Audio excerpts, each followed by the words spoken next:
ED के चौथे समन के बावजूद भी दिल्ली के मुख्यमंत्री अरविंद केजरीवाल आज ईडी के दफ्तर में पेश नहीं हुए हैं।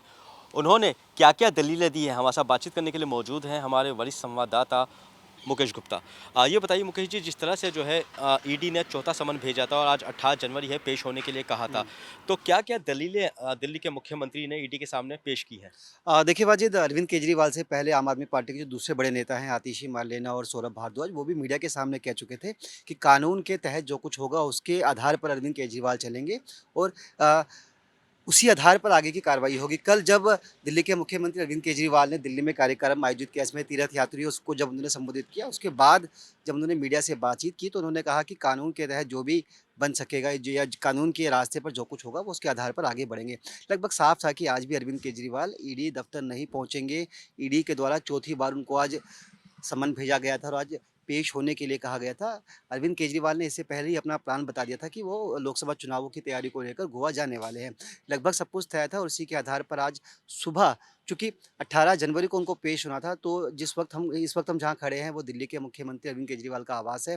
सुबह यहाँ पर सुरक्षा व्यवस्था बेहद कड़ी थी। दिल्ली पुलिस के साथ-साथ सिविल वर्दी में वरिष्ठ पुलिस अधिकारी यहाँ पर मौजूद थे और उसके साथ-साथ जो सीआईएसएफ के जवान थे वो भी यहाँ मौजूद थे। सुबह मीडिया का जमावड़ा था और ये उम्मीद की जा रही थी कि अरविंद केजरीवाल बाहर निकलेंगे तो उनकी एक झलक मीडिया के कैमरों में कैद होगी, लेकिन अभी तक ऐसा कुछ सामने नहीं आया। जहाँ तक ईडी के सवालों का और ईडी के सामने पेश होने का मामला है, वो लगभग साफ है कि अरविंद केजरीवाल लगातार यही कह रहे हैं कि ये ईडी के द्वारा नहीं, बीजेपी के द्वारा नोटिस भेजे जा रहे हैं। भारतीय जनता पार्टी दलगत राजनीति के चलते लोकसभा चुनावों में अरविंद केजरीवाल प्रचार ना कर सके, इसके चलते लगातार आम आदमी पार्टी पर शिकंजा कसने की कोशिश कर रही है। मेरा अगला सवाल ये है कि अगर अरविंद केजरीवाल को डर है गिरफ्तारी का, क्योंकि अरविंद केजरीवाल इसलिए शायद ईडी के सामने पेश नहीं हुए हैं क्योंकि अगर वो जाएंगे उन्हें गिरफ्तार कर लिया जाएगा, जबकि दिल्ली के मुख्यमंत्री का आज दिल्ली के अंदर एक इवेंट भी है। अगर वो इस पूछताछ को जरूरी समझते हैं तो जाहिर सी बात है वो ईडी के दफ्तर जाते हैं। उसके बाद उन्होंने कहा कि उन्हें गोवा के लिए निकलना है, तो कहीं ना कहीं केजरीवाल के अंदर एक डर का माहौल बना हुआ है। नहीं देखिए, वरिष्ठ अधिकारी रहे हैं, आईएएस अधिकारी रहे हैं, दिल्ली में सरकार चला रहे हैं। तीसरे टर्म की उनकी सरकार है, काफ़ी अनुभवी हैं दिल्ली के मुख्यमंत्री अरविंद केजरीवाल। उनके पास भी वकीलों की एक लंबी चौड़ी फ़ौज है।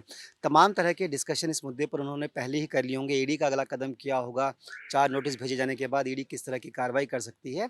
तो तमाम बारीकियों को समझते हैं, क्योंकि वो लगातार यही कह रहे हैं कि कानून का रास्ता अभी भी खुला हुआ है। कानून के माध्यम से जो उचित कार्रवाई होगी या जो उचित कदम होगा वो उसको उठाएँगे। ऐसे में सवाल ही नहीं उठता कि अरविंद केजरीवाल गिरफ्तारी से डर रहे हैं।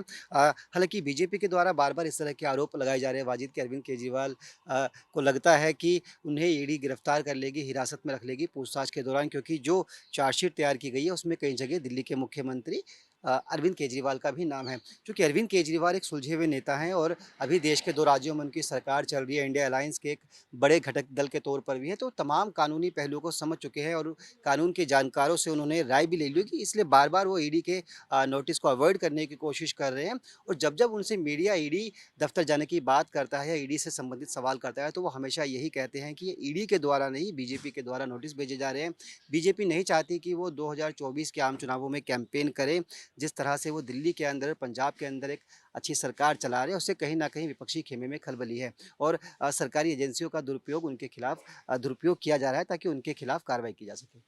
अब आगे की जो रणनीति रहेगी ईडी की, वो क्या रहेगी? क्योंकि 4 नोटिस आ चुके हैं।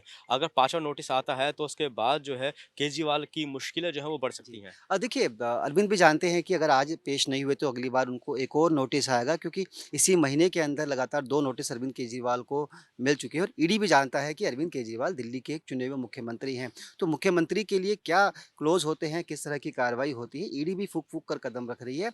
तो वहीं दूसरी तरफ अरविंद केजरीवाल लगातार दलील दे रहे हैं कि अभी 26 जनवरी की जो परेड है वो उसमें शामिल होंगे। उसके बाद दिल्ली विधानसभा के अंदर बजट पेश किया जाएगा, तो उनके पास अभी टाइम नहीं है। तो ऐसे में वो ईडी और उसके साथ-साथ जो कानूनी रास्ते हैं उनका इस्तेमाल करके ईडी से लगातार बचने की कोशिश कर रहे हैं और देखना यही है कि लुका-छिपी का खेल कितना लंबा चलता है। बहुत-बहुत शुक्रिया।